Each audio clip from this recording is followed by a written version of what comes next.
ಸ್ವಲ್ಪ ದಿನ ಮೊದಲು ಕಿಡಿಗೇಡಿಗಳು ಖಜುರಾಹೋನ ಮೂರ್ತಿಯ ತಲೆಯನ್ನು ಕಡಿದು ಹಾಕಿದರು. ಸೊ ಅಲ್ಲಿನೊಬ್ಬ ಪೂಜಾರಿ ಕಡೆದಂತ ಮೂರ್ತಿಯ ತಲೆಯನ್ನು ಮರುಜೋಡಣೆ ಮಾಡಿ ಪೂಜೆಗೆ ಅವಕಾಶ ಮಾಡಿಕೊಡ್ಬೇಕಂತೇಳಿ ಕೋರ್ಟಿಗೆ ಅಪೀಲ್ ಮಾಡ್ತಾನೆ. BR Gavai, chief justice of India, supreme court ನ ಜಡ್ಜ್, ಆ ಮೂರ್ತಿಯ ತಲೆಯನ್ನು ನಿಮ್ಮ ದೇವರೇ ಯಾಕೆ ರಿಸ್ಟೋರ್ ಮಾಡಲ್ಲ, ನಿಮ್ಮ ದೇವರಿಗೆ ಅಷ್ಟೊಂದು ಪವರ್ ಇರುವಾಗ ಆ ದೇವರೇ ಆ ಮೂರ್ತಿಯ ತಲೆಯನ್ನು ರಿಸ್ಟೋರ್ ಮಾಡಬಹುದಲ್ಲ ಅಂತ ಹೇಳಿ ಕೋರ್ಟ್ ಅಲ್ಲಿ ಎಲ್ಲರ ಮುಂದೆ ಅಪಹಾಸ್ಯ ಮಾಡ್ತಾರೆ. ಈ ನ್ಯೂಸ್ ಸ್ಪಾರ್ಕ್ ಆಗಕ್ಕೆ ಶುರುವಾಗಿದ್ದು ದಿಲ್ಲಿಯ ಒಬ್ಬ ವಕೀಲರು ಈ ಚೀಫ್ ಜಸ್ಟಿಸ್ ಮೇಲೆ ಚಪ್ಪಲ್ ಬಿಸಾಡಲು ಪ್ರಯತ್ನ ಪಡ್ತಾರೆ. ಎಲ್ಲ ಕಡೆ ಆ ವಕೀಲರ ವಿರುದ್ಧ ಜನ ಆಕ್ರೋಶ ವ್ಯಕ್ತಪಡಿಸುತ್ತಾರೆ. ವಕೀಲರ ಅರೆಸ್ಟ್ ಆಗುತ್ತೆ, ಬಿಡುಗಡೆ ಕೂಡ ಆಗುತ್ತೆ, ಆನಂತರ ಅವರ ಇಂಟರ್ವ್ಯೂ ಕೂಡ ಆಗುತ್ತೆ. ಆವಾಗ ಅವರು ಹೇಳ್ತಾರೆ, ಚೀಫ್ ಜಸ್ಟಿಸ್ ನವರ ಈ ಒಂದು ಹೇಳಿಕೆಯಿಂದ ನನಗೆ ಹರ್ಟ್ ಆಗಿದೆ. ಸನಾತನ ಧರ್ಮದ ಮೇಲೆ ಮಾಡಿದಂತ ಹೇಳಿಕೆಯಿಂದ ನಾನು ಕೋಪಗೊಂಡು ಅವರ ಮೇಲೆ ಚಪ್ಪಲಿಯನ್ನು ಬಿಸಾಡಿದ್ದೇನೆ ಅಂತ ಹೇಳಿ ಈ ವಯಸ್ಸಾದ ವಕೀಲರು ಹೇಳ್ತಾರೆ.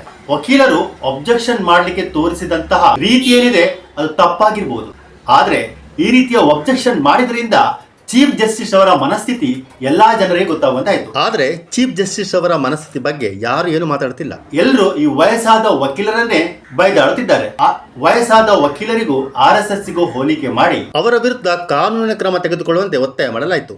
ಅಷ್ಟೇ ಅಲ್ಲ, ಚೀಫ್ ಜಸ್ಟಿಸ್ಗೆ ದಲಿತ ಅಂತ ಹೇಳಿ ಹಣಪಟ್ಟಿ ಕೂಡ ಕೊಡ್ತಾರೆ. ಅದಕ್ಕೆ ಆ ವಕೀಲರು ಹೇಳ್ತಾರೆ, ಚೀಫ್ ಜಸ್ಟಿಸ್ ಅವರು ಮೊದಲು ಹಿಂದೂ, ಆಮೇಲೆ ಅವರೀಗ ಬುದ್ಧ ಧರ್ಮವನ್ನು ತಮ್ಮದಾಗಿಸಿಕೊಂಡಿದ್ದಾರೆ. ಬುದ್ಧಿಸಮನ್ನು ತಮ್ಮದಾಗಿಸಿಕೊಂಡ ನಂತರ ಅವರು ಹೇಗೆ ದಲಿತರಾಗುತ್ತಾರೆ ಅಂತ ಹೇಳಿ ವಕೀಲರು ಮರು ಪ್ರಶ್ನೆ ಮಾಡ್ತಾ ಇದ್ದಾರೆ.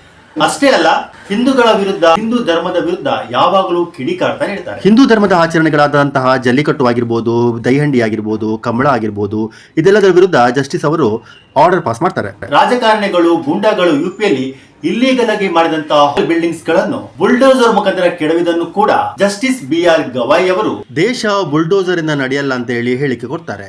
ವಕೀಲರು ಹೇಳುವ ಪ್ರಕಾರ ದಿಲ್ಲಿಯಲ್ಲಿ ರೈಲ್ವೆ ಪಟ್ರಿಯ ಮೇಲೆ ಮುಸ್ಲಿಂ ಸಮುದಾಯದವರು ಇಲ್ಲಿಗಲ್ ಆಗಿ ಮನೆ ಕಟ್ಟಿರುವುದನ್ನು ಡಿಮೋಲೇಷನ್ ಮಾಡದಂತೆ ಆರ್ಡರ್ ಪಾಸ್ ಮಾಡಿದ್ರಂತೆ. ನೂಪುರ್ ಶರ್ಮರವರು ಇಸ್ಲಾಂನ ವಿರುದ್ಧ ಕೊಟ್ಟಂತ ಹೇಳಿಕೆ ಸಮಾಜದ ಸ್ವಾಸ್ಥ್ಯ ಹಾಳು ಮಾಡುತ್ತೆ ಅಂತ ಹೇಳಿ ಆ ವಿಷಯಕ್ಕೆ ತುಪ್ಪ ಸುರಿದಿದ್ರು. ಸರ್ ತನ್ಸ್ ಜುದಾ ಅಂತ ಹೇಳಿ ಇಸ್ಲಾಂ ಜಿಹಾದಿಗಳು ಘೋಷಣೆ ಕೂಗಿದಾಗ ಕೂಡ ಅದರ ವಿರುದ್ಧ ಯಾವುದೇ ರೀತಿಯ ಕ್ರಮವಾಗಲಿ ಹೇಳಿಕೆಯನ್ನು ತೆಗೆದುಕೊಂಡಿಲ್ಲವಂತೆ. ಪಿಟಿಷನ್ ಹಾಕಿದವನಿಗೆ ನೀವು ನ್ಯಾಯ ಕೊಡದಿದ್ರೂ ಪರವಾಗಿಲ್ಲ, ಆದ್ರೆ ನೀವು ಕೊಟ್ಟ ಸ್ಟೇಟ್ಮೆಂಟ್ ತುಂಬಾ ತಪ್ಪಾಗಿದೆ ಅಂತ ಹೇಳಿ ವಕೀಲರು ಅಬ್ಜೆಕ್ಷನ್ ಅನ್ನು ಮಾಡಿ ಚೀಫ್ ಜಸ್ಟಿಸ್ BR ಗವಾಯಿ ಅವರ ಮೇಲೆ ಶೂ ಅನ್ನು ಬಿಸಿರಲು ಪ್ರಯತ್ನ ಪಟ್ಟಿದ್ದಾರೆ. ಗವಾಯಿ ಅವರು LLB 3ನೇ ದರ್ಜೆಯಲ್ಲಿ ಪಾಸ್ ಮಾಡಿದ್ದಾರೆ.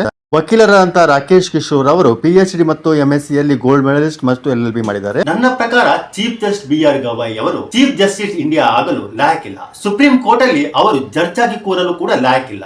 ಯಾಕೆಂದ್ರೆ ಇವರಿಗೆ ಹಿಂದೂ ಫೋಬಿಯಾ ಇರುವುದರಿಂದ ಇವರು ನಿಷ್ಪಕ್ಷವಾಗಿ ತೀರ್ಪು ಕೊಡಲು ಸಾಧ್ಯವಿಲ್ಲ. ಅವರು ಕೊಡುವ ತೀರ್ಪನ್ನು ಸುಪ್ರೀಂ ಕೋರ್ಟ್ ನ ತೀರ್ಪು ಅಂತ ಪರಿಗಣಿಸಲಾಗುವುದು. ಇವರು ಕಾನೂನಿನ ಪಾಲನೆ ಮಾಡಲು ಅನರ್ಹರು ಅಂತ ಹೇಳಿ ನನ್ನ ಅನಿಸಿಕೆ.